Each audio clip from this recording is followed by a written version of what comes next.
tinggalkan kumaneh nentang ka Allah dibaca takunya sebab Allah mah pang adil-adilna eta memperangkan urusan aing gempa urusan aing banjir urusan aing angin urusan aing sia baik urusan sia taku si Allah ulah sok nentang-nentang ka aing make jeung tatanya make jeung diperangkeun loba budak pararae loba manusia pararae aya kiayan aya walian urusan aing teh mah sia urusan sia geus datang ka mana sia dumadeheus ka aing hudangnyana masyaallah kagetnya disarekan ku Gusti Allah langsung ditegur make surat model tadi wali mah kos kitu impianana teh hebat aing ngadenge Haji Pendi mangimpi teh ya Allah ya Rabbi di udag-udag genderuwo aya ngimpi kos kitu eta aya deui nya mangimpi naik ka gunung ragal paling hebat cenah mah ngimpi di udag-udag anjing sanggeus di udag anjing hajinya na kagang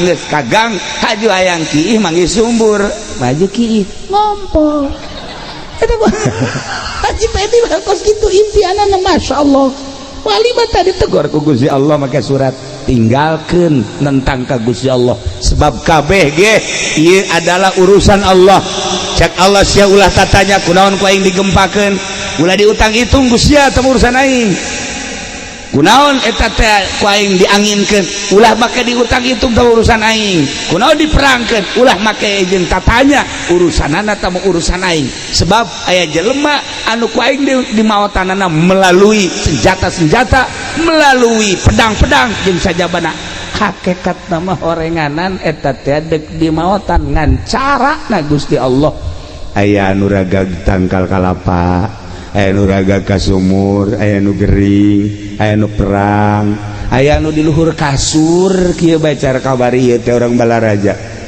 datang ku Tangerang jeung ngopi ku pamajikan dijieun kopi jieunkeun kopi jeung nginum kopi bari ngarokok kieu bae nyana di kasur teh geus beres ngarokok lah aya meureunanan bangsa 20 menit mah pamajikanna ka dinya deui kitu helan ku pamajikan kaji oya gabe pae ngopi can anggeus ngarokok can anggeus nyana ngedang doang gitu mau Masya Allah nu geus dipasangka bakal paeh jasa kamar Haji Pendi hirup kene ngana gua sehat deui malah mah make susuit deui aya jahe ge suit tolol teh coba lah ieu urusan Allah. Nah balik deh lamun hati urang cahayaan geus moal aya nentang-nentang ka Gusti Allah geus urusan Allah urang tani geus tani terus parena bagus kabelah dieuna gacung hapa nah urang kan ngomong ji kok ieu jadi kos kurang naon si aing pengurusanana iya Allah ya Rabbi Gusti urang maka Gusti deui bae naon teh Gusti pupuk dan sebagainya urusan aing cek Gusti Allah siana sing sadar lamun kula inget ka dongeng harita di zaman Sayyidina Umar aya kabeuleman begitu aya kabeuleman di zaman Sayyidina Umar khalifah langsung jelema neangan cai berat cek Sayyidina Umar ulah di pareuman make cai patu pertentangan antara masyarakat jeung Sayyidina Umar lain kudu di pareuman make cai di daerah ieu aya jelema nu teu ngazakat ulama nyaho tah tewak si eta hayo bawa ka dieu sia dek zakat teh moal geuran zakat geuran dikaluarkeun pareum sorangan seudeuh pareum sorangan tah kebakaran eta ku ahli hakikat maka nyahoan lamun make blambir loba nu teu pareum tapi ku Sayyidina Umar mah ulah make jeung make di pareuman make cai sagala rupa moal pareum ribut heula eta tadi kalau demantak di pondok kabar ieu kapan kebakaran atuh tinggal si ieu bae tah tewak ieu ayo huluna kitu-kitukeun zakat sia ya Allah ya Rabbi lamun urang nyaritakeun antara zahir jeung antara hakikat antara zahir jeung antara batin jauh na luar biasa urang mah make perjalanan zahir bae lantaran ieu qalbu nan can aya cahayaan Islam nan can aya cahayaan Nah nomor kahiji tadi di mana-mana geus aya cahayaan bakal hayang bae jeung resep bae ngalaksanakeun perintah Allah ngajauhan larangan Allah takwa ngaranna. Nomor kedua sadar kana papasten Allah. Nomor katilu puncakna ye di mana-mana Islamna aya cahayaan nyana berpikiran ka akhirat bae ninggalkeun dunia dibere tersep kana dunia wa mal hayatud dunya illa mataul gurur teu aya kahirupan dunia kecuali barang-barang tipuan. Geus lamun kiai eungkeuy-eungkeuyan ka pendopo neangan dunia kiai goblok.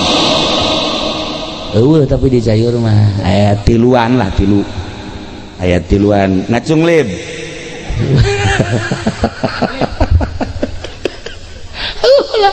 ulah diagan dunia abong-abong bisa ngaji abong-abong bisa baca Quran abong-abongnya hukum dipamerkeun pake neangan dunia eueuh cahayaan kiai tinggal kiai berarti ieu eueuh cahayaan tah Islamna encan puguh ngajamin ilmu nungtun kadang-kadang ilmu mawa ka neraka lamun ilmu na jadi hijab tina cahaya.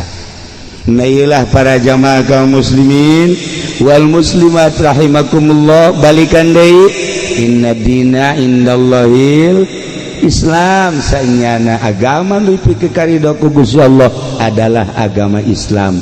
Tetapi Islamna kudu anu aya cahayaan sakumaha tadi lamun Islamna aya cahayaan maka aya tanda-tanda hiji tanda Islam aya cahayaan daek ngalaksanakeun parentah Allah embung ngalaksanakeun laranganana daek ngalaksanakeun parentah Allah ngajauhan laranganana eta berarti mulai cahaya nomor kahiji. Lamun naik cahaya nomor kedua sadar karena putusan Allah di diri urang atawa soal harta atawa soal penyakit atawa soal naon bae nu patali jeung diri urang atawa jeung batur tilok cegekan sebab kabeh ge geus aya tidak keputusan Allah subhanahu wa ta'ala alaihissallah bi ahkamil hakimin. Cahaya nomor katilu ialah cahaya anu bener-bener mantep sehingga pikiranana langsung baik ke alam akhirat mohokeun alam dunia dibere resep kana dunia etalah nu paling istimewa cahaya Islam anu nomor katilu. Geus urang mimitian tina awal carana kumaha supaya cahayaan eta teh tadi cak Kangjeng Nabi geus encan maneh ngalaksanakeun hak Allah daon ialah mempersiapkan jang maut mebeh datangna maut eta adalah memerlukan cahaya. Di mana orang sholat berarti orang mempersiapkan jang maut, orang ngazakat mempersiapkan jang maut, orang puasa mempersiapkan jang maut, orang haji mempersiapkan jang maut, orang baca Quran mempersiapkan jang maut, orang tahajud, orang duha, zikir, maca sholawat, berbagai kehadean-kehadean yakni ngalaksanakeun ibadah eta adalah jang mempersiapkan maut mebeh datang maut berarti geus aya cahaya. Nah tapi cek Kangjeng Nabi tadi teh inggis sanajan urang ibadah bae tetapi eueuh cahayaan ngan menang capek doang ngan menang capek doang tak perlu na cahaya kos kumaha sih cek para sahabat Gusti Rasul eta menang capek doang nah teu nyaho kana keagungan Gusti Allah.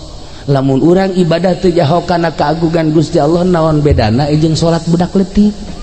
Budak leutik ku salat mah salat bae pan teteh ge cenah salatna ge jatuh jauheun kana agungna Gusti Allah sok geura teangan budak leutik lamun taraweh teh Haji Pendi salat tarawehna masa sih babaturan keur sujud di kitu-kitu pelerna eta kan berarti budak leutik sama salat kos kitu bang giliran nya ndek diuk diteuneungan para tinakol bedug di dieu tah atuh kumaha eta karena salat budak leutik teu nyaho kaagungan Gusti Allah sanajan capek ibadah lantaran teu nyaho kana kaagungan Gusti Allah ongkos salatna budak leutik nanaonan. Jadi kudu urang teh memperhatikan kemaha agungan Gusti Allah Subhanahu wa taala. Nah anu mantap ibadahna ulah aya muatan-muatan. Geus kunaon eta getol amat maca shalawat dagang karung abeh laku. Da eta ngaranna ibadah eueuh nanaonan kos kitu. Capek eta ibadah kos kitu. Capek pen. Ulah kitu aran. Atuh. Sakalina maca shalawat, maca kulhu kukulak wan teu maca kulhu kabari. Bulan Rawah maca kulhu ngaji. Dibaca bae ku nanas. Ditanya, ngaji maca kulhu. Hayang naon sih maca kulhu mah haji nu sabenerna. Rizki macet cenah ieu. Supaya rada jembar bae bisa sugan bae ku kulhu mah. Ulah kos kitu eta ibadah budak leutik teh mah TK. Capek eta ibadah kos kitu teh eta ibadah teu nyaho kana kemahagungan Gusti Allah.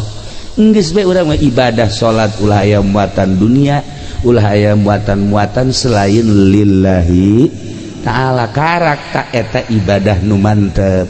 Geus aya cahayaan tah mun masih keneh muatan-muatan keneh bae mah cara nu deuk calon lurah teh kon bebereana pohara jasa eta teh nu kos kitu teh capek gawe teh kapake. Eueuhna naonan sebab sedekahna aya karena hayang naik jabatan. Kitu keneh calon bupati, Gus Pugu calon presiden. Utama. Haji penmentas ieu maka ditupan. Ka istana tolol henteu. Mending mun dibere henteu deui. Dibere onam. Itulah para jamaah kaum muslimin wal muslimat rahimakumullah ala kadar gambaran hirup sakumaha tadi sahabat menta ilmu anu istimewa ternyata cak Kangjeng Nabi ulah hayang ilmu istimewa geus bae persiapkeun pelaksanaan ibadah jang menghadapi maut eta ilmu paling istimewa. Adapun kadituna lah cak Kangjeng Nabi gampang nu kadituna asal etana hebat karak ngan ulah ibadah ngan sakadar sigana hungkul tapi kudu didorong ku cahaya neangan cahayana dua cara hiji langsung boga guru aya nu nuduhkeun nomor kaduana babarengan jeung nu geus bisa insyaallah cahaya tersebut bakal nyinaran saetik engke bakal ngarti. Ketika orang geus ngarti berarti geus aya cahaya teu karasa neangan guru mursyid mah hese urang atuh babarengan besok geura urang lamun sering berjering babarengan jeung Haji Pendi bakal karasa karung ayam memang ngarti ieu karung ayam cekna teh ieu mah dodet jauh ka dodet segala nah iya takos gitulah para jamaah kaum muslimin wal muslimat rahimakumullah persiapkeun amal-amal jang maut samemeh maut geus maut cara almarhumah Nyi Siti Murdiah kabeh nu dibawa imah nu dibawa salaki ngan sakadar nganterkeun ka kuburan ku ari paring doa-doa anak kitu kabeh tatanggangan sakaral ngadadahan nu milu aslina ka kuburan mah salatnya na puasanya na zakatnya na sodakoh manehanana milu lah ka jero kuburan teh ternyata orang di jero kuburan teh anu sok disebut-sebut cenah urang di jero kuburan teh sempit horeng lega cenah di jero kuburan teh panas horeng tiis cenah di jero kuburan teh poek horeng caak cenah di jero kuburan teh urang sorangan horeng rame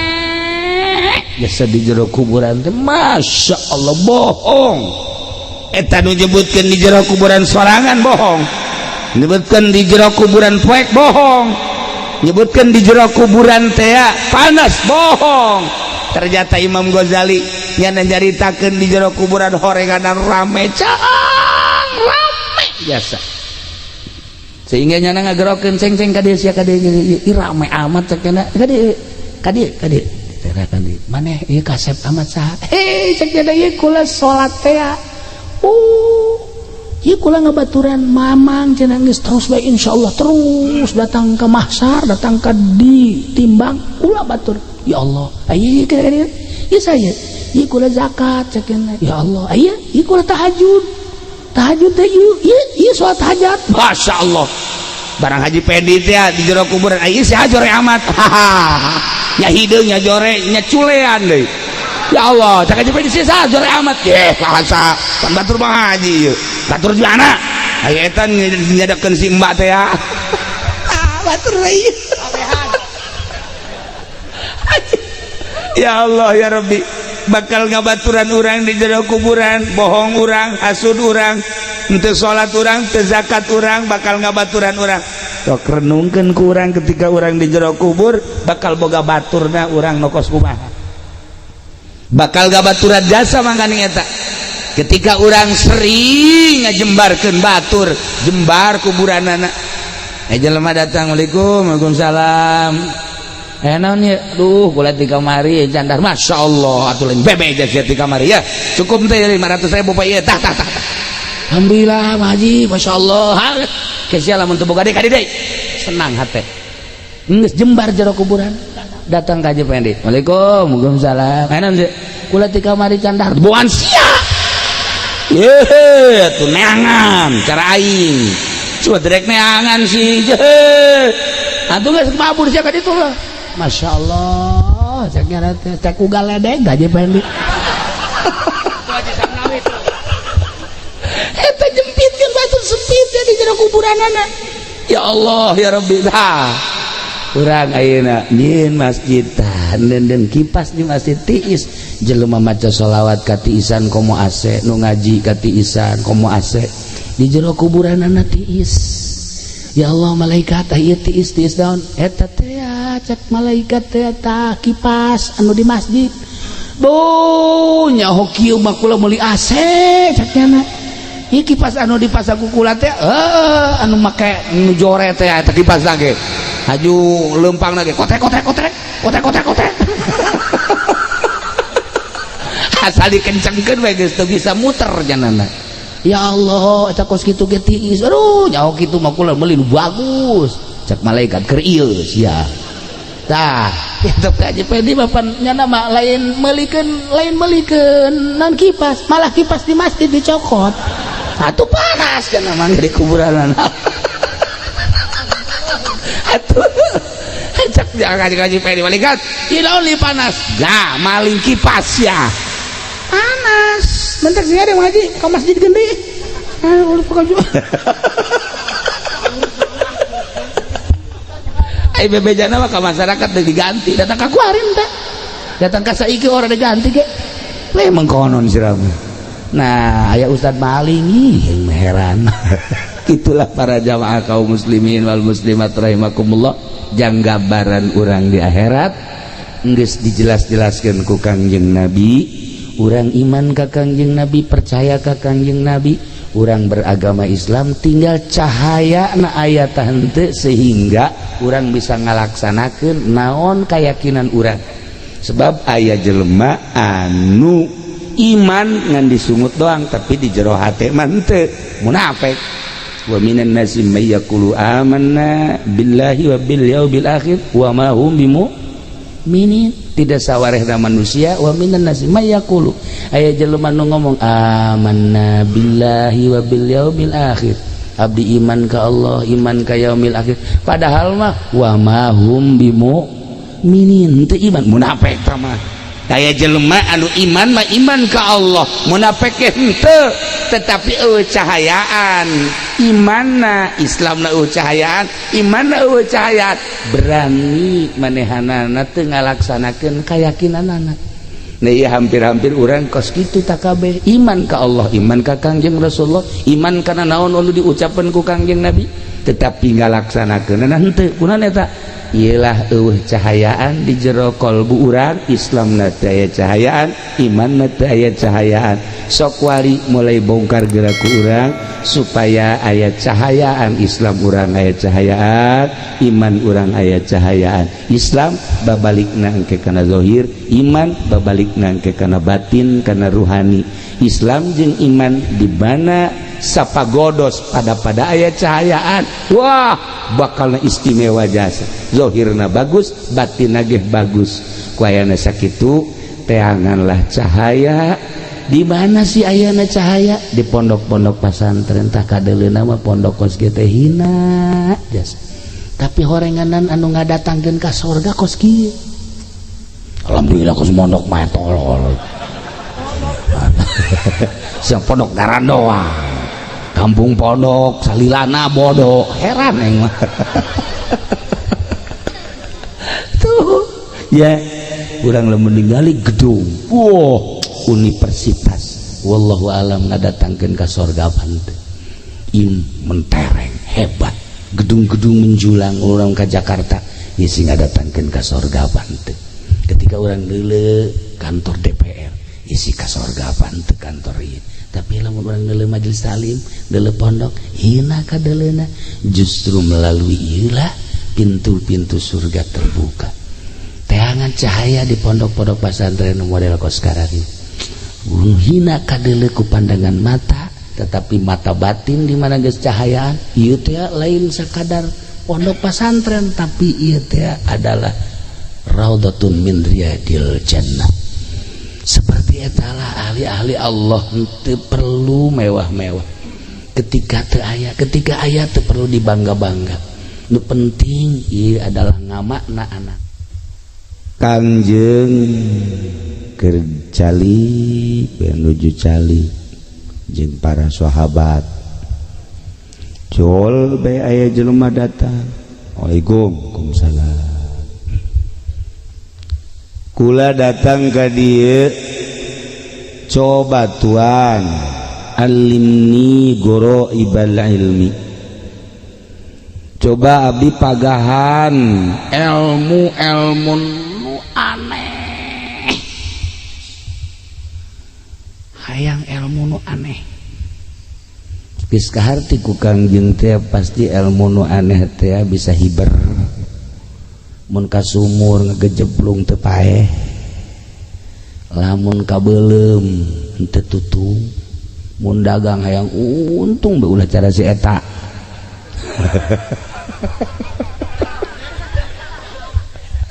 Eta ilmu aneh aya jaho ka hate-hate jelema, maksudna kan gitu.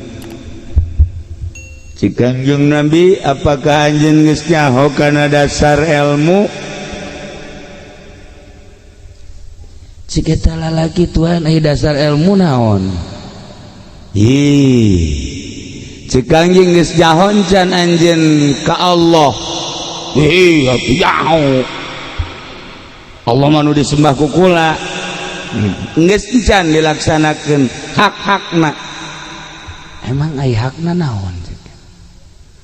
Hak Allah teh nu kudu dilaksanakeun eta ngaranna dasar ilmu. Ke Tuhan maksudna hak Allah nu kudu dilaksanakeun teh naon?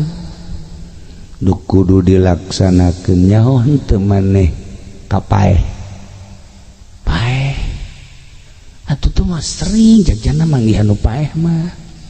Nyak si anu paeh. Tah. Geus encan mempersiapkeun jang paeh.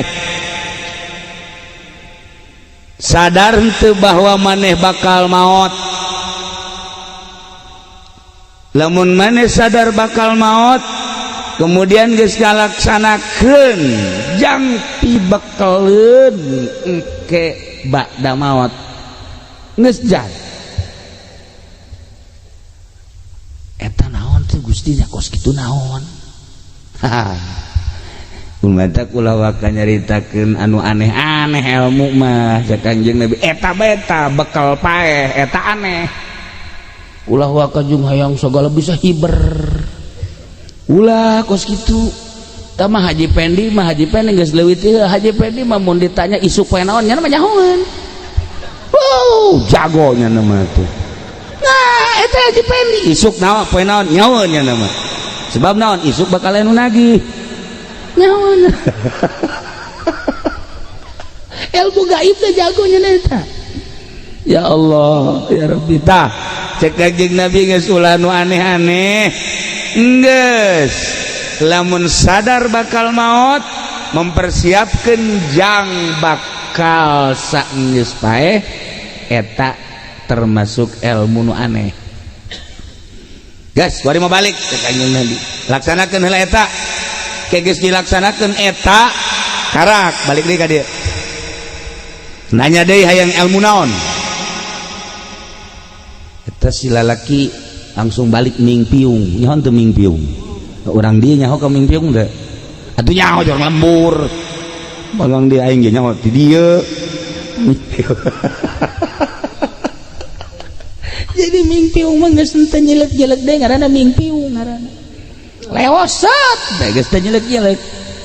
Eta ngaranna mingpiung nu kos kitu. Okos jelema ditolak cinta. Nah eta mingpiung.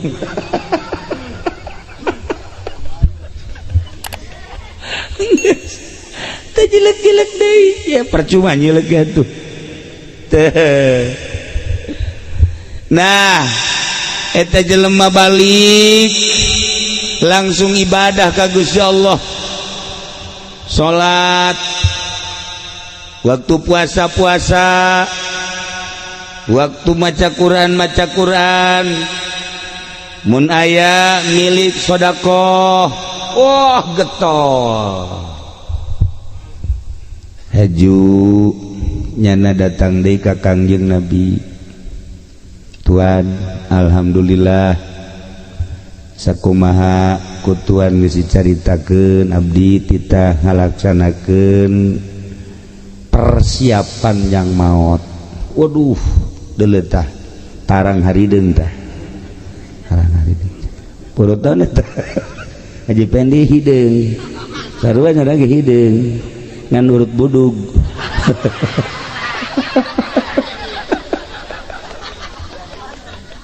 Suganda urut sujud, ada urut bisul. Ya Allah.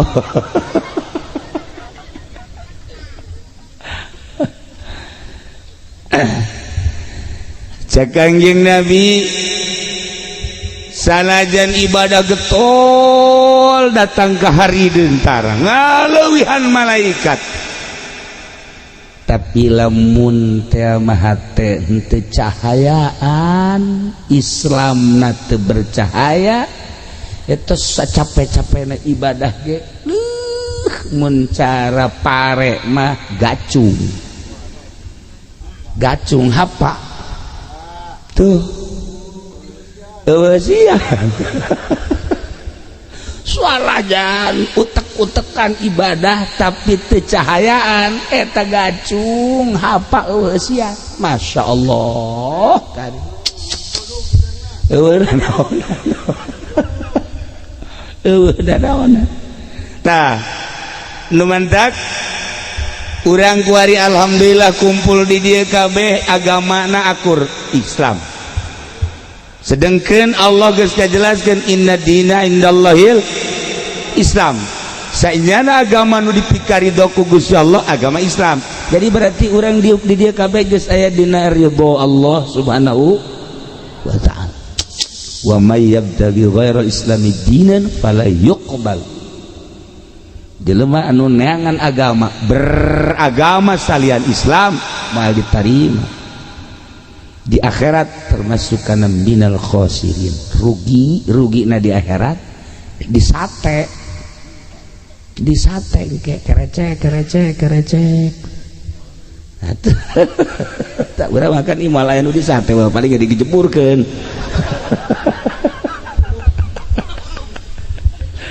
tuh geus ngarasa nya asan aing di kulub gitu ngomong teu heula nya ya Allah. Tapi orang lamun ngalawudu teh kan sok diduaan tah. Diduaan Allahumma ij'alil ma'a tahura wal islama sok macan teh sia sia gitu ngajawab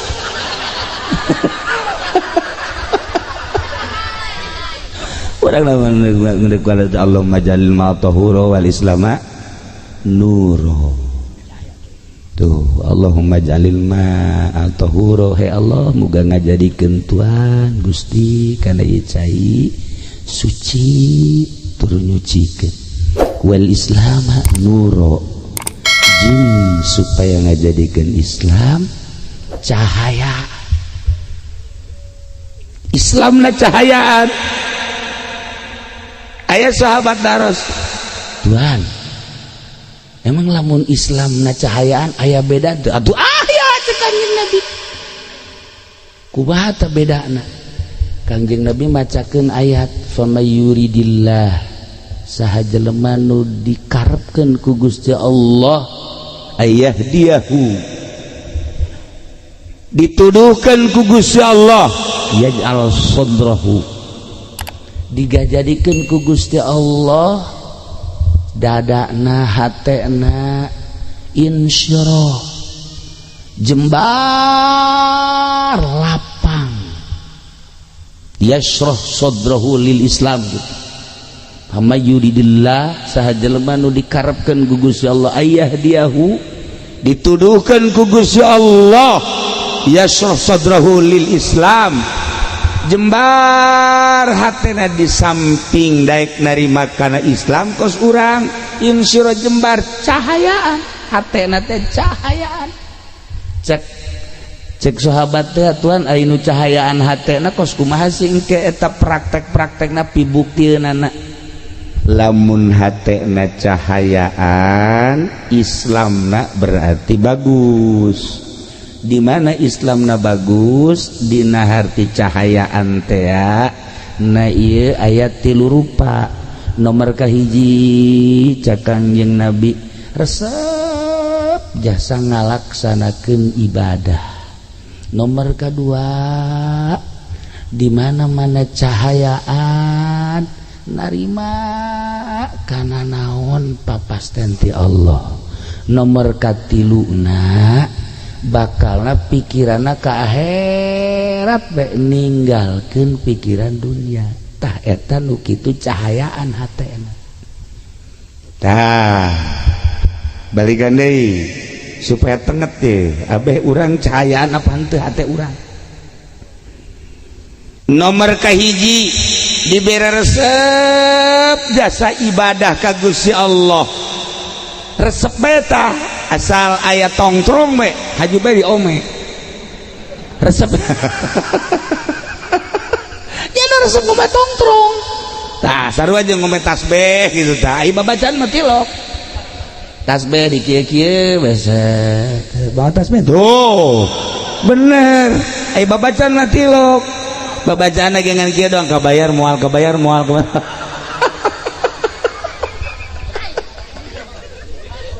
ya Allah ya Rabbi eta mah penipu sebenarnya mah atuh penipu eta tasbih dibawa aya di wiridanana lain eta Masya Allah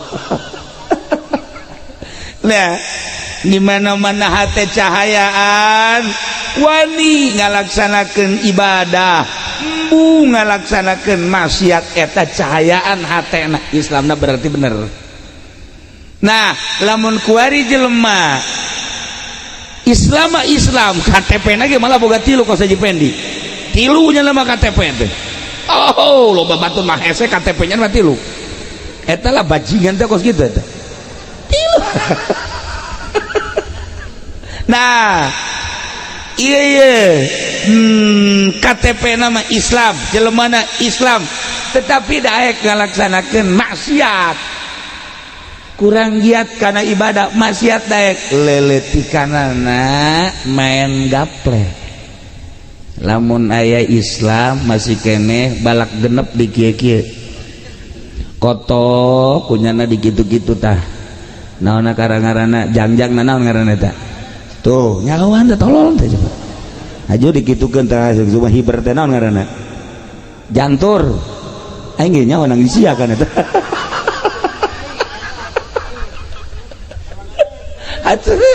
aja lamun kotok dikitu-kitu teh tah uluna naon ngaranna di pale eta teh diadukeun bareng segitu eta urang cayur tolol tah kos kitu tah cair eta pagawe mang cair eta sebenarnya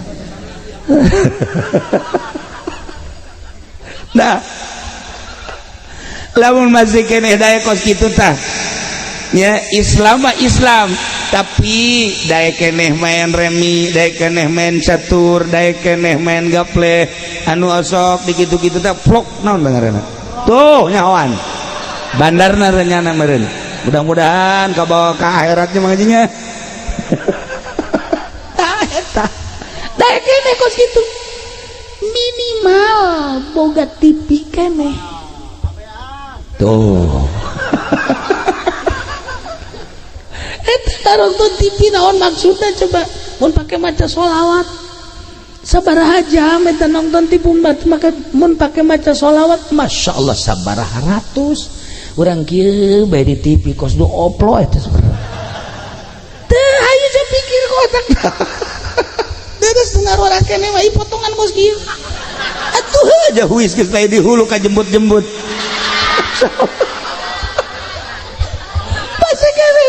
TV tah. Nah, geus mulai tah berarti tah Islamna geus teu bercahaya. Geus teu bercahaya tah Islam. Mun daek laksanakeun maksiat berarti Islamna geus teu bercahaya. Lamun geus teu bercahaya sakumaha kan Gusti Allah dina Al-Qur'an wa may yaj'alillahu lahu nura fama lahu min nur. Lamun ku Gusti Allah geus teu dibere cahaya atuh eueuh cahayaan ana eueuh cahayaan teu meunang neuleuh jahe asal neuleuh jahe baju kieu teu kiceup-kiceup kieu tapi Mang Uting wajar lah neangan deui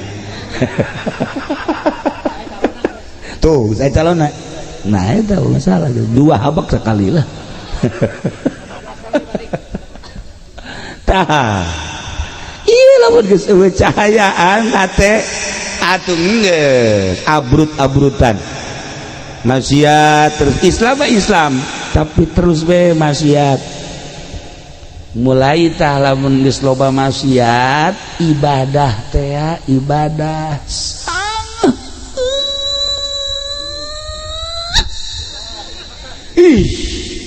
sakitu deket ka masjid teu nyaho tihang masjid teh nya deket ka masjid mun ditanya tihang masjid sabaraha wallahu a'lam weh sia ka masjid emang aya naon karpetna geus diganti ku hari bener sia yeuh bari mah wow hebat biasa nyana kajinya ka masjid goblok jangan tuh cek nya teh keluar deui tolol teh coba itu dilalaga gitu supaya ke masjid cuma ke masjid nempo doang di jendela ya tuh diganti atuh geus teu asup-asup acan eta berat dek asup ka masjid tah ieu eueuh cahayaan wa man lam yaj'alillahu nura fama lahu min nur lamun ku Gusti Allah henteu dibere cahaya eueuh cahayaan di mana-mana geus eueuh cahayaan sangheut ibadah teh sangheut asal geus dibere sangheut berarti nutup lawang sorga nu muka lawang tuh dia paling teh sia horeng tuh dah ya kira-kira ieu mah ngaji nu di dieu ye kira-kira ye nu di dieu ye cahayaan apa henteu sih sebenarnya guys urang mah neuk danya be cak urang dieu Mang Haji Pendi cahayaan teh tuh henteu eta ku kabehan henteu cenah deui berarti budak palinter nyaho nya ge Rusdi atuh gebelek gadeulan eueuh cahayaan sakieu sebab carita TV nya pangbogaan panggedena carita HP boga 3 HP-na atuh carita tilok ngabohong raja bohong atuh geus cahayaan budak ge nyahoan henteu cek cenah geus teu kudu hese-hese teu kudu kakolot ka budak bae biasa kali deui cahayaan teh tuh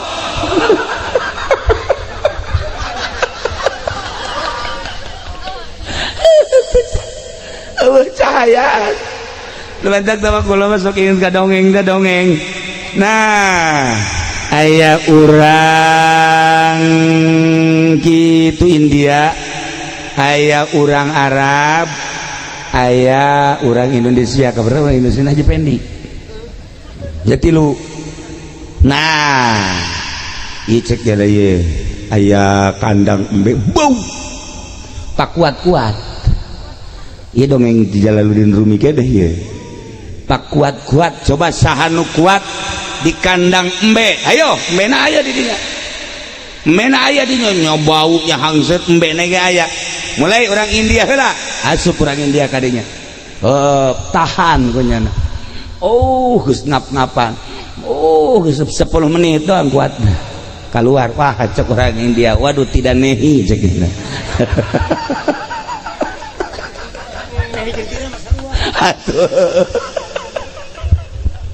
Masya Allah kekuat ceknya guys, tekuat. Nah baru orang Arab dah orang Arab Baduy. Wah kan biasa orang Arab Baduy makan ngaranna kayak orang leuweung, asana ieu mah kuat ya mah. Asop nomor kedua aja nah. Tenang seserian rada deres kuat 20 menit.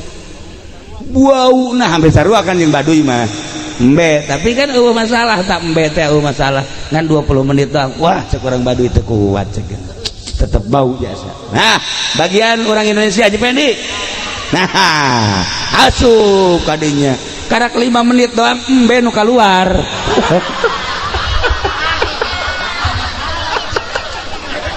Cak embe teu kuat aing gitu.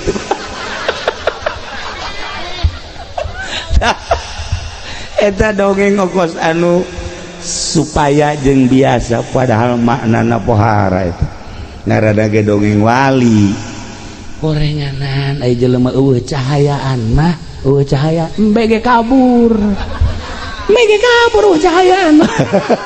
Sok di dieu Haji Pendi coba ge Haji Pendi urang geus beres ngariung ke nama maca di dieu tek datang teu kalabur bae ge. Atuh kutub robana ditinggal kutub robana paling ge jeung si Golib bae di dinya kapaksa Golib ge. Tah ieu ulah lalawara eueuh cahayaan teh eueuh cahayaan ulah manusia embe ge kalabur. Bau di samping bau henek di samping henek teh seueur sok saha nu betah deket Mang Haji Pendi, ayo coba.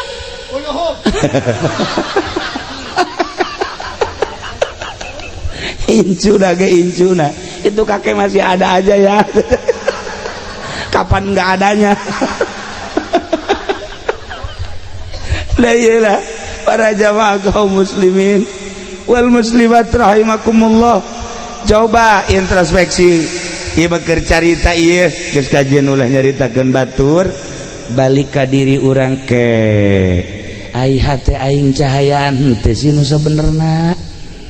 Lantaran tadi lamun cahayaan mah dibere resep jasa ibadah eta kakarak nomor kahiji, eta kakarak nomor kahiji tanda jelema nu aya cahayaan dibere resep bae. Masya Allah waktu sholat teh geus ditungguan bae di deuleu deui. Wah can masih kena jam 10 deuleu jam 11 setengah 12 geus siap-siap ya pas jam 12 es.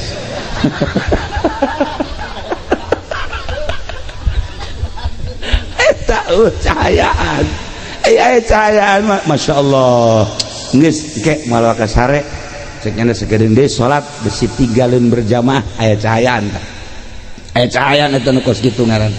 Beres datang waktu salat qobliyahna ba'diyahna beres eta terus wiridanana komo datang ka haju terus maca Quran. Ya Allah ya cahayaan eta nu kos kitu tuh keluar di masjid urang ngantongan duit dirinya aya kotak. Nah hasilkeun ieu kotak itu dibongkar. Orang etek orang cayur gegedena orang pondok. Nah etalah cahayaan mah kos kitu tah ka budak deudeuh ka sesama nyaah ka saluhureun hormat eta ngaranna aya cahaya.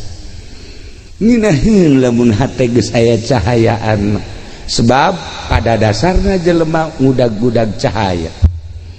namun Kangjeng Nabi dibahasakeun cahaya diudag kabeh sebab ieu kabeh ge tidak cahaya Kangjeng Nabi urang Kangjeng Nabi Muhammad sallallahu alaihi wasallam. Langit tina cahaya Kangjeng, bumi tina cahaya Kangjeng, kabeh alam gunung laut berikut hewan-hewan termasuk urang tina cahaya Kangjeng Nabi Muhammad sallallahu alaihi wasallam. Nah tinggal ieu di diri urang aya cahayaan ta eueuh, urang anu ngarti, urang nu nyaho, urang nu sadar ketika aya cahayaan dibere resep urang ibadah, dibere daek urang ngalaksanakeunana, dibere tenang yashrah sadrahu lil Islam, jembar hate. Nomor kedua narima cak Kangjeng Nabi tina papasten.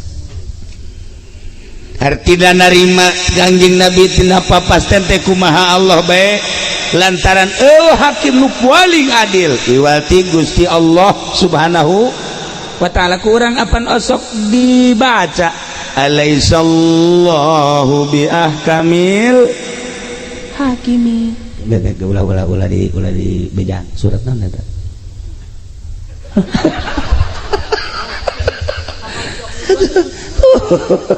eta teh artinya cenah masuk dibaca ge tuh cak nu di tukang alhakumut cenah deh na bejaannya na maksudna mah sarua ondona itu mah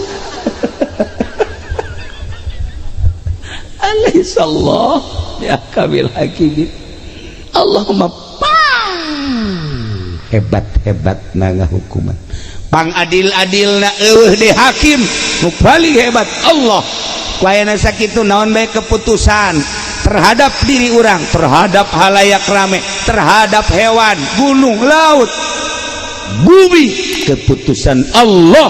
Sebab Allah teh ahkamil hakim. Urang sadar aing dijieun ku Gusti Allah model kos kieu. Narima, urang ngaca ye dikaca. Ya Allah ya Rabbi, ya abdi ciptaan Gusti alhamdulillah dibere kasep mun kasep teh mah. Dibere gelis mun gelis teh sadar tah. Alhamdulillah. Loba tah manu kitu mah tah. Begitu aja pending ngaca aing jore amat nya. Ceknya nih ambil jeung nu di Cisoka akur. Di mana ka di Cisoka teh? Tuh, kolear si wanyahoan. Begitu ngaca teh ieu mah akur jeung di solear mah aing mah ngan buntutan doang atuh buntutan ge nu kadeuleuh tu kadeuleuh mah aya ge sabenerna.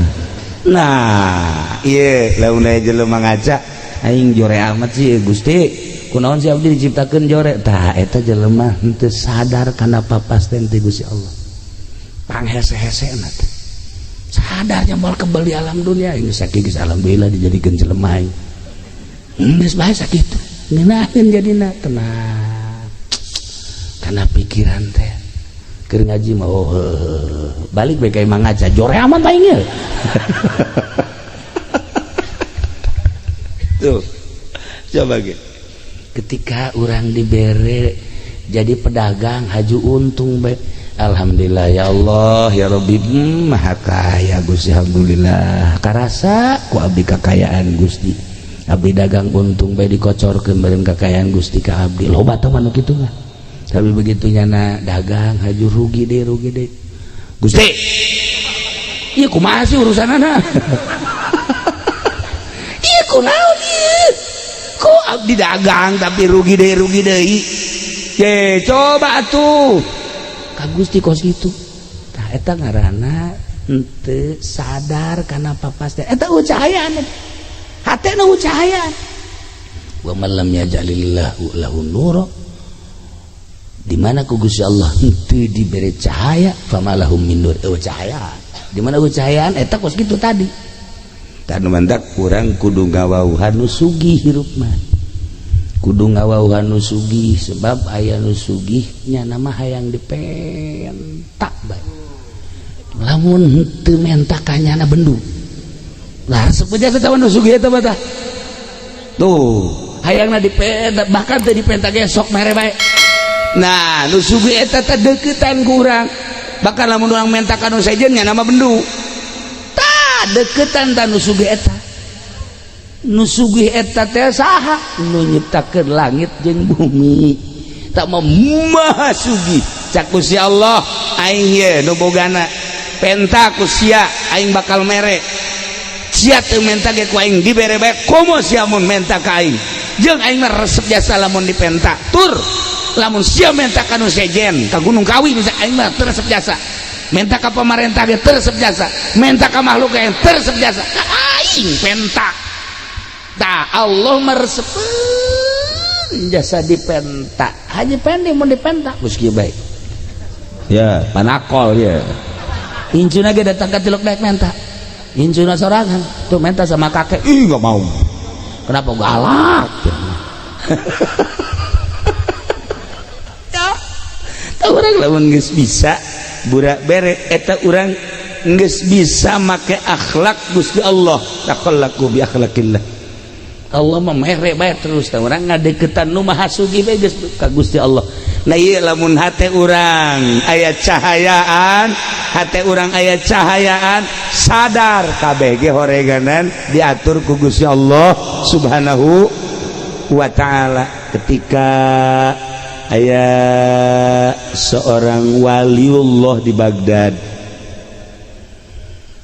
begitu manehanna keur di Baghdad ternyata horenganan di daerah Tartar keur perang terus perang nyana ngadenge begitu nyana ngadenge eta peperangan teh peperangan geus mah awewe pararae sipil-sipil masyarakat teh budak leutik ke parae nyana ngomong kieu ka Gusti atuh kunaon eta diperangkeun sehingga eta para raeh masyarakat emang eueuh nu ibadah emang eueuh nu sok kudang ti peuting emang eueuh wali pan beureun aya wali maot aya ulama maot kudu maotkeun aya diperangkeun ku Gusti langsung nyana peutingna sare barang sare ngimpi kapanggih jeung hiji jelema make jubah terus nyekelan surat eta dibabawa bae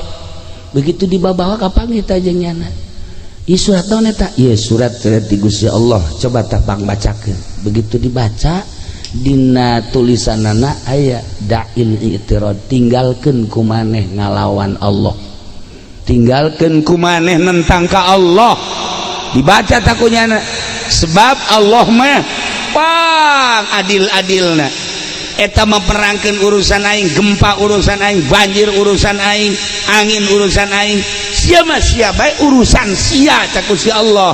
Ulah sok nentang-nentang ka aing make jeung tatanya, make jeung diperangkeun. Loba budak pararae, loba manusia pararae, aya kiaian, aya walian. Urusan aing teh mah sia, urusan sia. Geus datang ka mana sia, dumadeheus ka aing.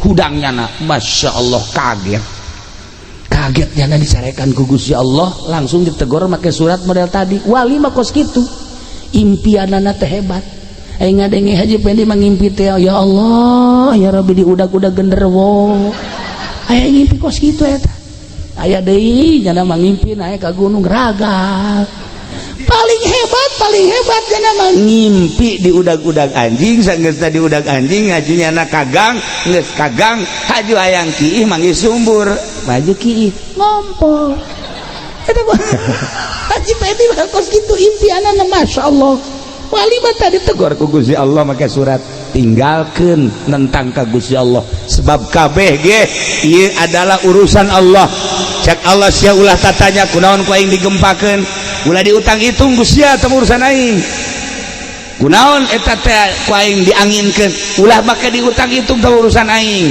kunaon diperangkeun ulah make jeung tatanya urusanana teh urusan aing sebab aya jelema anu ku aing di maotanana melalui senjata-senjata melalui pedang-pedang jeung sajabana hakikat nama horenganan eta teh deuk di maotan ngan carana Gusti Allah aya anu ragag tangkal kalapa aya nu raga ka sumur aya nu gering aya nu perang aya nu di luhur kasur kieu bae cara kabari ieu teh urang Balaraja datang ku Tangerang jeung ngopi ku pamajikan dijieun kopi jieunkeun kopi jeung nginum kopi bari ngarokok kieu bae nyana di kasur teh geus beres ngarokok lah aya beureunanan bangsa 20 menit mah pamajikanna ka dinya deui gitu helan goblok majikan kaji oya gabe pae ngopi can anggeus ngarokok can anggeus nyana ngedang doang gitu mah Masya Allah nu geus dipasangka bakal paeh jasa kamar Haji Pendi hirup kene ngana gua sehat deui malah mah make susuit deui aya jahe ge suit tolol tuh coba lah ieu urusan Allah. Nah balik deh lamun hati urang cahayaan geus moal aya nentang-nentang ka Gusti Allah geus urusan Allah. Urang tani sageus tani terus parena bagus kabelah dieuna gacung hapa. Nah urang kan ngomong kok ieu jadi kosia kurang naon si aing pengurusanana. Iya Allah ya Rabbi Gusti urang maka Gusti deh bae naon teh Gusti pupuk nada ini sebagainya urusan aing teh Gusti Allah siana sing sadar. Lamun kula inget ka dongeng harita di zaman Sayyidina Umar aya kabeuleman begitu aya kabeuleman di zaman Sayyidina Umar khalifah langsung jelema neangan cai berat cek Sayyidina Umar ulah di pareuman make cai patu pertentangan antara masyarakat jeung Sayyidina Umar lain kudu di pareuman make cai di daerah ieu aya jelema nu teu zakat ulama nyaho tah tewak si eta hayo bawa ka dia sia ada zakat teh moal geuran zakat geuran dikaluarkeun pareum sorangan seudeu pareum sorangan tah kebakaran eta ku ahli hakikat maka nyahoan lamun make blambir loba nu teu pareum tapi ku Sayyidina Umar mah ulah make di pareuman make cai sagala rupa moal pareum. Wow ribut lah eta tadi kalau demantak di pondok kabar ieu kapan kebakaran atuh tinggal si ieu bae tah tewak ieu ayo huluna kitu-kitukeun zakat sia ya Allah ya Rabbi tuh lamun urang nyaritakeun antara zahir jeung antara hakikat antara zahir jeung antara batin jauh nggak luar biasa. Orang mah make perjalanan dohir baik lantaran iya kolbu nancan aya cahayaan Islam nancan aya cahayaan. Nah nomor kahiji tadi di mana-mana geus aya cahayaan bakal nah hayang bae jeung resep bae ngalaksanakeun perintah Allah ngajauhan larangan Allah takwa ngaranna. Nomor kedua sadar kada papasten Allah. Nomor katilu puncakna ye di mana-mana Islamna aya cahayaan nyana berpikiranna ka akhirat bae ninggalkeun dunia dibere tersep kana dunia wa mal hayatud dunya illa mataul gurur teu aya kahirupan dunia kecuali barang-barang tipuan. Geus lamun kiai engkeuy-engkeuyan ka pendopo neangan dunia kiai goblok eueuh tapi di cayur mah aya tiluan aya tiluan ngacung lib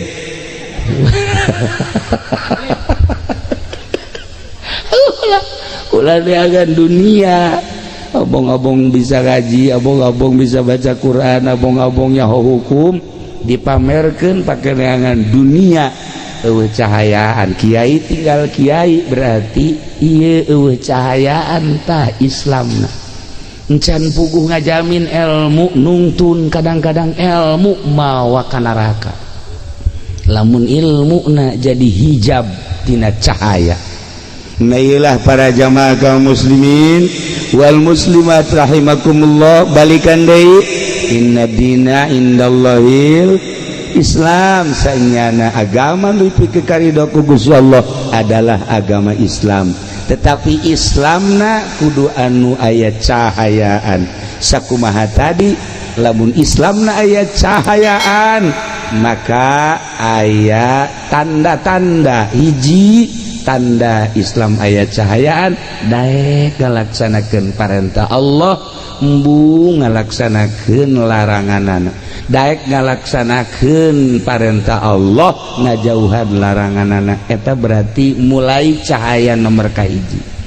Lamun naik cahaya nomor kedua sadar karena putusan Allah di diri urang atawa soal harta atau soal penyakit atau soal naon bae nu patali jeung diri urang atawa jeung batur tilok cegekan sebab kabeh ge geus aya tidak keputusan Allah Subhanahu wa ta'ala. Alaihissallah bi ahkamil hakimin. Cahaya nomor katilu ialah cahaya anu bener-bener mantep sehingga pikiranana langsung baik ke alam akhirat. Mohokeun alam dunia dibere resep kana dunia. Etalah nu paling istimewa cahaya Islam anu nomor katilu. Geus urang mimitian tina awal carana kumaha supaya cahayaan eta teh tadi cak Kangjeng Nabi geus encan maneh ngalaksanakeun hak Allah. Naon? Ialah mempersiapkan jang maut mebeh datangna maut. Eta adalah memerlukan cahaya. Di mana orang sholat berarti orang mempersiapkan jang maut. Orang ngazakat mempersiapkan jang maut. Orang puasa mempersiapkan jang maut. Orang haji mempersiapkan jang maut. Urang maca Quran mempersiapkan jang maut, urang tahajud, urang duha, zikir, maca sholawat, berbagai kehadean-kehadean yakni ngalaksanakeun ibadah eta adalah jang mempersiapkan maut mebeh datang maut. Berarti geus aya cahaya.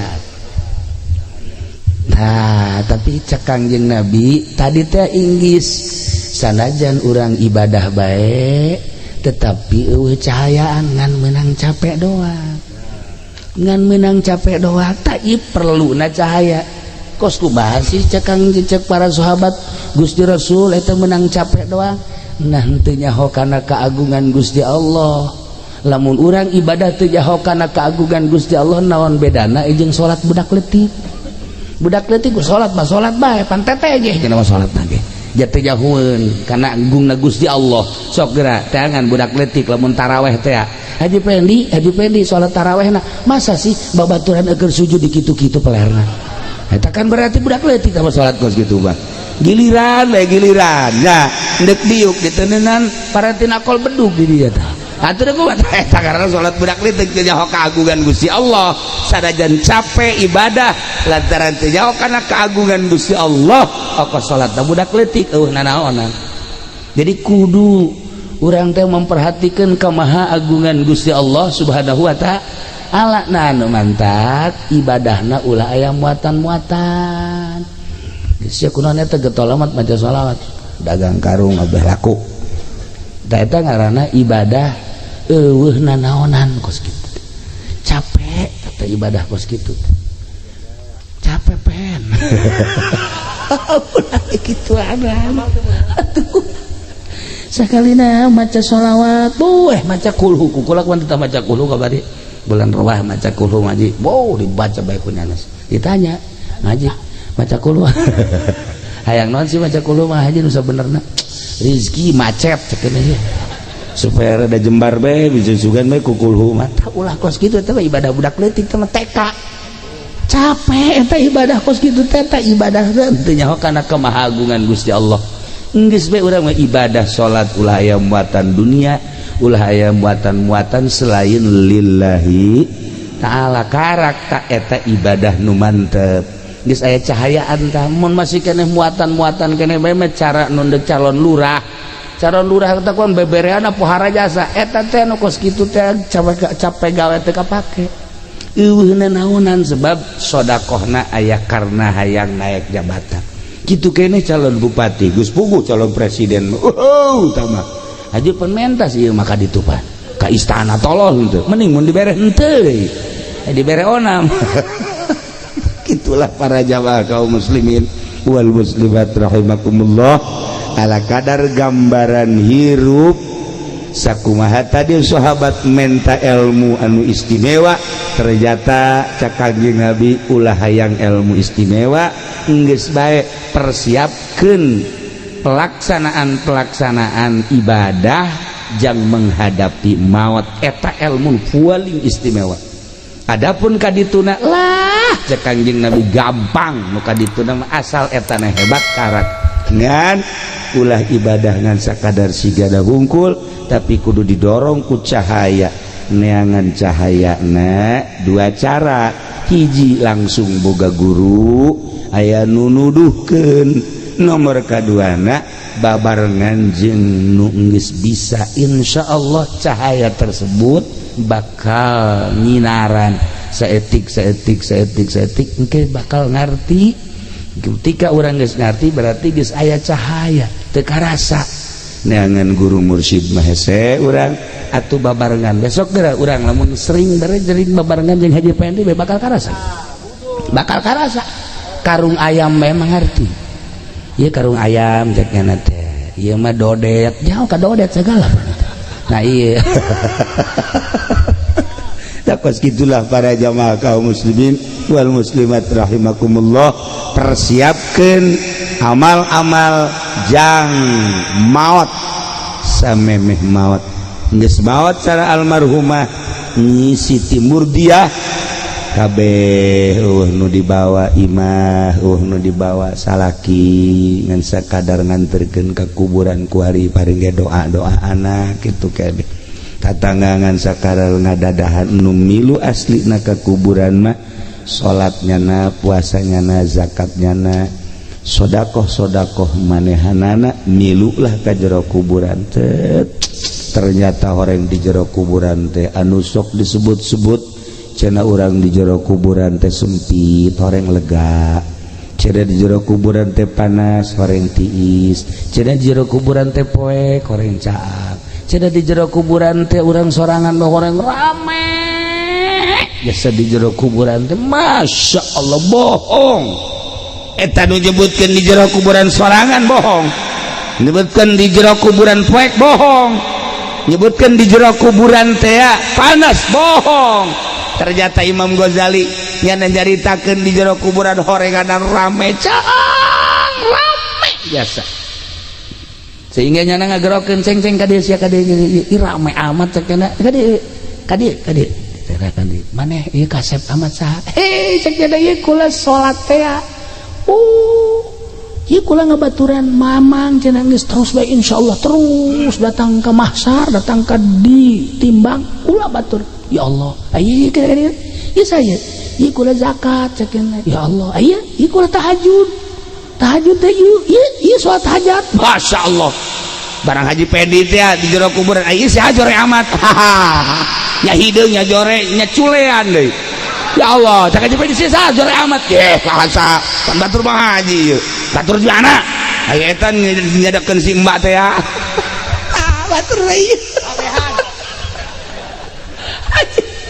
ya Allah ya Rabbi bakal ngabaturan urang di jero kuburan bohong urang hasud urang henteu salat urang teu zakat urang bakal ngabaturan urang sok renungkeun ku urang ketika urang di jero kubur bakal boga baturna urang nokos kumaha bakal ngabaturan jasa mangkani eta ketika urang sering ngajembarkeun batur jembar kuburanana jelema datang Waalaikumsalam naon ya duh kulit di kamari jandar masya Allah atuh lain bebe aja di kamari ya cukup teh 500.000 Pak ieu tah alhamdulillah Haji masya Allah kesia lamun teu boga deui senang hate geus jembar jero kuburan datang ka Haji Pendi Waalaikumsalam naon teh kulit di kamari jandar boan sia ye atuh neangan cara aing coba direk neangan sih atuh geus mabur sia ka ditu lah masya Allah cek ugal ledeg Haji Pendi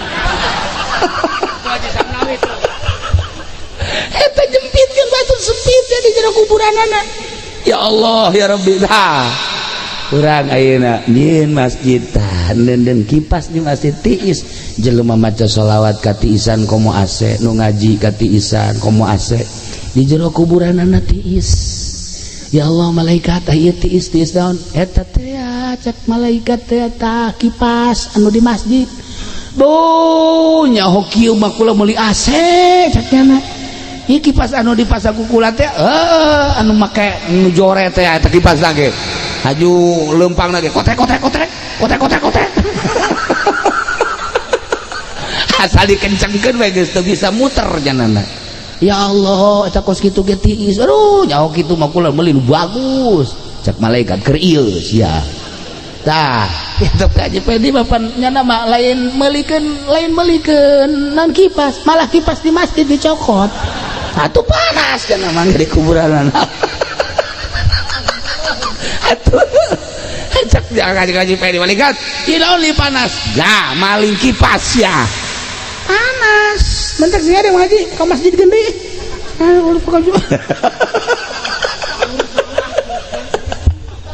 ay bebejana mah ke masyarakat udah diganti datang ke kuarin tak datang ke saiki orang diganti ke memang konon siramu nah ayah Ustadz maling yang heran itulah para jamaah kaum muslimin wal muslimat rahimakumullah janggabaran orang di akhirat geus dijelas-jelaskeun ku Kangjeng Nabi urang iman ka Kangjeng Nabi percaya ka Kangjeng Nabi urang beragama Islam tinggal cahaya na aya tah henteu sehingga urang bisa ngalaksanakeun naon keyakinan urang sebab aya jelema anu iman ngan disungut doang tapi di jero hate mah henteu munafik wa minan nasi may yaqulu amanna billahi wa bil yaumil akhir wa ma hum bimu'minin tidak sawarehna manusia wa minan nasi may yaqulu aya jelema nu ngomong amanna billahi wa bil yaumil akhir abdi iman ka Allah iman ka yaumil akhir padahal mah wa ma hum bimu'minin teu iman munafik tah mah aya jelema anu iman mah iman ka Allah munafik henteu tetapi eueuh cahayaan imanna Islamna eueuh cahayaan imanna eueuh cahayaan berani manehanana teu ngalaksanakeun kayakinanana nah ieu hampir-hampir urang kos kitu tak kabeh iman ka Allah iman ka Kangjeng Rasulullah iman kana naon anu diucapkeun ku Kangjeng Nabi tetapi ngalaksanakeunna henteu kunaon eta ialah eueuh cahayaan di jero kalbu urang Islamna teu aya cahayaan imanna teu aya cahayaan sok wali mulai bongkar gerak ku urang supaya aya cahayaan Islam urang aya cahayaan iman urang aya cahayaan Islam babalikna engke kana zahir iman babalikna engke kana batin kana ruhani Islam jeung iman di mana sapagodos pada aya cahayaan wah bakalna istimewa jasa zahirna bagus batinna ge bagus ku ayana sakitu teanganlah cahaya di mana sih ayana cahaya di pondok-pondok pesantren tah kadeleuna mah pondok kos ge teh hina jasa tapi horenganan anu ngadatangkeun ka surga kos kieu alhamdulillah kos mondok mah tolol siang pondok daran doang kampung pondok salilana bodoh heran yang tuh ya urang lamun ningali gedung wow universitas wallahu alam ngadatangkeun ka sorga panteu mentereng hebat gedung-gedung menjulang urang ka Jakarta ieu sing ngadatangkeun ka sorga panteu ketika urang leuleuh kantor DPR isi ka sorga panteu kantor ieu tapi lamun urang deuleuh majelis talim deuleuh pondok hina kadeleuna justru melalui ieulah pintu-pintu surga terbuka teangan cahaya di pondok-pondok pesantren model kos sekarang ini hina kadeuleuh ku pandangan mata tetapi mata batin di mana geus cahayaan ieu teh lain sakadar pondok pesantren tapi ieu teh adalah raudhatun min riyadil jannah seperti etalah ahli-ahli Allah teu perlu mewah-mewah ketika aya teu perlu dibangga-bangga nu penting ieu adalah ngamakna anak-anak gitulah para jamaah kaum muslimin wal muslimat rahimakumullah malam ieu urang diundang ku almarhumah Ibu Murdiah maksudna mepelingan ka urang wahai ahli-ahli cayur kula geus balik kalbur asli ente ge bakal baralik ternyata nu ngabaturan kula di jero kubur amal-amal kula amal salat amal puasa amal zakat amal-amal sedekah jeung sajabana amal ngaji jeung sajabana santri mah eueuh jang ka neraka saudara santri mah eueuh jang ka neraka santri mah kajeun HSB ge di kobongna surga tuh cuma teu percaya waduh segala naon ye atuh geus cara bae cicing lagi di taman surga deuk kumaha atuh eueuh jang ka neraka teman-teman santri mah sanajan amalna jore pan dikanarakakeun begitu diasupkeun ka neraka aya utawi ye utawi Gusti mah segede peureub ieu naon dia ye kula utawi nang nyieu jurumiah di utawian nah cak malaikat naon sia ieu utawi ieu cak jana teh kula teh ieu saksi bahwa nyana teh di pondok pesantren hindah deui kalawang nu ieu utawi aya deui bae di dieu terus we unggal lawang utawi iku malaikat ge geus sebeleun nya jeung ya dijagaan ku utawi iku bae bebe jaga Gusti Allah Gusti ieu ya utawi ikuan lah ka surgakeun habek tuh ye batak santri wah ujang ka neraka para jamaah kaum muslimin wal muslimat rahimakumullah urang doakeun Ibu Murdiah mudah-mudahan dihampura sakabeh dosana dilegakeun di kuburanana dicaangkeun di kuburanana dibere kanikmatan kubur ku Gusti Allah sehingga nyana bisa tentrem nikmat menikmati naimul kubri kitu keneh keluargana mudah-mudahan dibere salalabar tur tawakal tur urang kabehan ge mudah-mudahan dibere cahayaan hati urang sehingga bisa nempo jeung ngalaksanakeun kana perintah-perintah Allah belah dituna mah urang mudah-mudahan kabehan husnul khotimah di akhirat urang kabeh menuju surga di bawah bendera Kangjeng Nabi Muhammad sallallahu alaihi wasallam siapkeun cahaya setelah siapkan cahaya laksanakan melalui cahaya tersebut persiapan